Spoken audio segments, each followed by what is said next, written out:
Hi, welcome to Anaprime Recap. One more transmutation occurs because of the fruit of evolution. A grumpy mare is transformed into a beautiful woman. Today we will continue to follow the adventures of the anime Shinka Numi, episodes 7, 8 and 9. Seiichi and Saria were enjoying their lunch when Gassel approaches the couple and recommends that the young man get a horse, for only then could he consider himself a high-level adventurer. Then the man reaches into his underwear and pulls out a map. Then he hands the paper to Seiichi. There was the address of the place where he could buy his new companion. When he meets with the farmer, the man informs the young man about the Royal Cup, a race that would take place around the walls, in which humans would be mounted on horse-like creatures. The farmer tries to get Seiichi to buy one of those monsters to participate in the competition, but he says he is looking for an ordinary horse. So the man introduces Lulun, his wild mare, whom no one has ever been able to tame. As soon as he enters the stable, the master is greeted with a kick. Seiichi is then given the ability to understand all languages and is able to understand what the mare is saying. Lulun states that the only ones who can touch her are those she considers worthy. The animal tries to attack Seiichi, but the young man easily dodges all of its blows. When he was about to receive the death kick, he grabs the animal's legs and blocks the attack. Seeing that she could not beat him, the mare surrenders and claims that Seiichi is the only man worthy of being her master. When the old man wakes up, the young man informs him that he wishes to buy the mare and, for the first time, Lulun is free from that place. She smells Nikuman and her mouth waters. After tasting one of those delicious cakes, Lulun tries several other foods that she had never imagined could exist. The mare is so grateful that Seiichi got her out of that place that she promises she will spend her whole life repaying him. On his way home, the young man sees two young people arguing. Among them was Mei, the girl with animal ears that Seiichi had bought a painting of a few days before. Clay, her colleague, was trying to convince her to participate in the Shiranai painting contest, because he did not want the girl's talent to go to waste. But Mei didn't think her work was good enough to take part in that contest. In her mind, she was just a beginner. Seiichi then states that he will participate in the Royal Cup, and proposes to Mei that if he manages to place first in the competition, she would also participate in the painting contest. The girl accepts the deal, and Clay informs her that the 5th place winner would win tambuli, a giant legendary fish with incomparable flavor. Upon hearing this, Lulun gets excited and is determined to take 5th place in that competition. Finally, the day of the race arrives. Saria and Arturia wish Seiichi good luck and say that they will be rooting for them on the front row.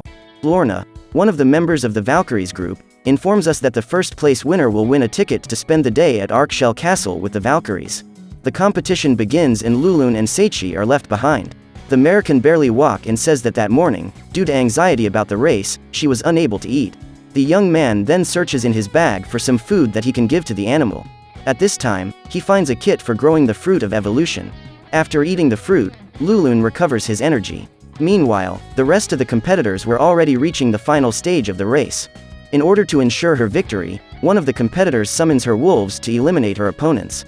Due to the imminent danger of death, the tournament was about to be cancelled. But before Lorna could make the final announcement, Lulun appears running at full speed. She jumps over the other competitors, and when she returns to the ground, the impact is so great that the wolves are sent flying away. Many of them even end up being killed. However, the infernal wolf, a gigantic, brutal-looking creature, is still standing and starts to attack the mare. Lulun doesn't back down and also rushes towards the gruesome monster. She lands a powerful kick to the wolf's nose and manages to knock it out. Now the duo has an advantage in the race and manages to come in 1st place. Everyone is very happy, except Lulun, who really wanted to win the tambuli, destined for the 5th place. Seiichi tries to console her and thanks her for her efforts. In that instant, the mare begins to transform. Saria and Arturia show up at the stable and realize that Lulun is no longer an animal. Instead, she is transformed into a beautiful woman. Arturia, jealous, punches Seiichi in the face. The young man explains that Lulun transformed after eating the fruit of evolution, but Arturia doesn't believe this story. However, Saria claims that Seiichi is telling the truth because the same thing happened to her. The girl was an ape before she became human. Then Arturia arranges some clothes for Lulun. Just then, Lorna and Claudia appear. After handcuffing Seiichi, they inform them that the young man needs to accompany them. They take him to Arkshell's castle and the young man asks what he did to be dragged there. Claudia reports that Seiichi was being taken to the castle to receive the 1st place prize in the Royal Cup. After removing the young man's handcuffs, they take him to the training camp, where Louise, the leader of the Valkyries, was training with other members of the team. All the women attack Louise at once, yet the blue-haired girl manages to defeat them easily. Her movements are so fast that even with his sixth sense ability, Seiichi cannot keep up. After training, the girl challenges him to a mock battle. Louise makes the first attack, and is surprised to see that Seiichi was able to dodge it so easily. She promises that she will use all her power from then on, but despite this, the young man is not hit by any of her blows. Then the girl decides to use her most powerful attack. At this moment, Seiichi's various abilities merge, allowing him to rip the sword out of his opponent's hands. Upon seeing that their leader has been defeated, the Valkyries go into shock, for no one has ever been able to beat Louise in a sword fight. After admitting defeat, the girl kneels down and asks Seiichi to be her master. She states that she wishes to learn from him. Meanwhile, in the king's bedroom, an invasion takes place. The man was getting ready to take a bath when he is attacked. Claudia calls Seiichi to have tea with her. As they chat, the woman thanks the young man for helping Louise. She tells that her leader has been a prodigy with the sword since she was a child. However, she is not able to use any kind of magic. Her ability consists in recreating any sword technique of her opponent. Because of this great talent, the girl has always been very solitary. During the conversation, Louise appears and thanks Seiichi for saving her. She tells how she has wielded the sword since she was a child, and the stronger she became, the more people turned away from her. Now the young girl had someone as strong as herself to call a friend. Coincidentally, Seiichi understands this feeling very well. After all, he was also very lonely in his school. So, the young man decides to help her with her training. At this time, the trio is surprised by an official who informs them that the king has been attacked. Louise summons the Valkyries to hunt down the invader and asks Seiichi to leave. However, the young man decides to stay to help them. He uses his world vision ability to scour the castle for a possible suspect. A few seconds later, he finds the criminal, who was trying to escape. The curious thing is that the culprit was only an 8-year-old girl named Oliga Calmeria. When she arrives at the training arena, she is surprised by Seiichi and throws 2 knives in his direction.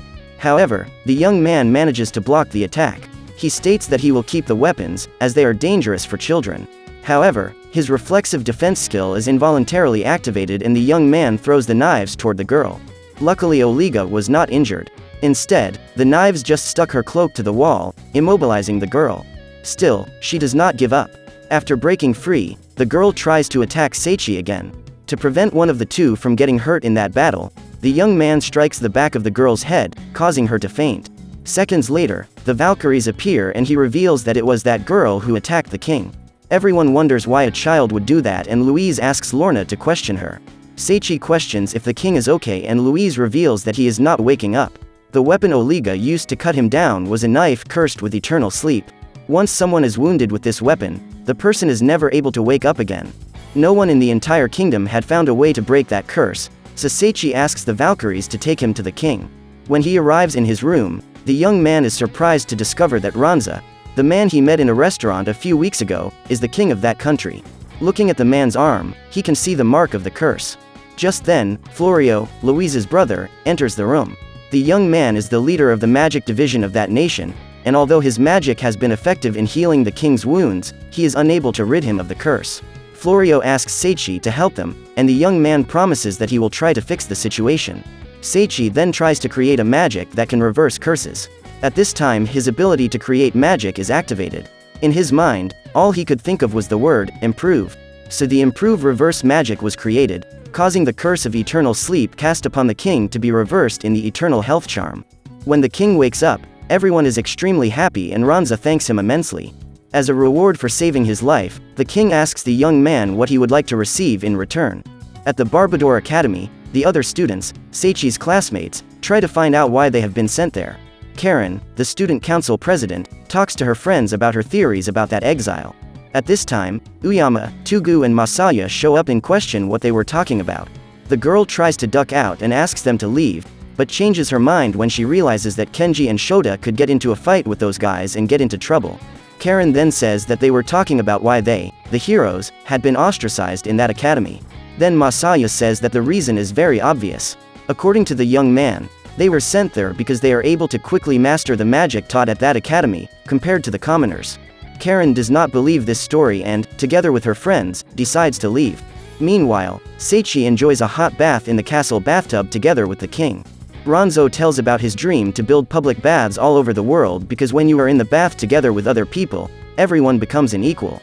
No matter what race, nationality, whether human or demon, everyone is equal. With this, his goal was that one day the world will stop warring. The king himself admits that this is a foolish dream, but he still intends to make it come true. On the other side of the palace, the Valkyries also enjoy a hot bath while talking about the child who attacked the king. Lorna tells them that she has tried to question her, but the girl won't say anything at all. They also comment on the request Seiichi made to the king.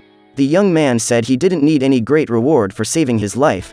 The only thing he wanted was to be allowed to train his fencing and magic with the Valkyries. In the neighboring kingdom, a soldier named Zakia questions the king for sending the heroes to the Barbador Magic Academy. The man states that it was too early for them to be sent there. However, the king says that they are disposable parts, so he didn't care what would happen to those young men.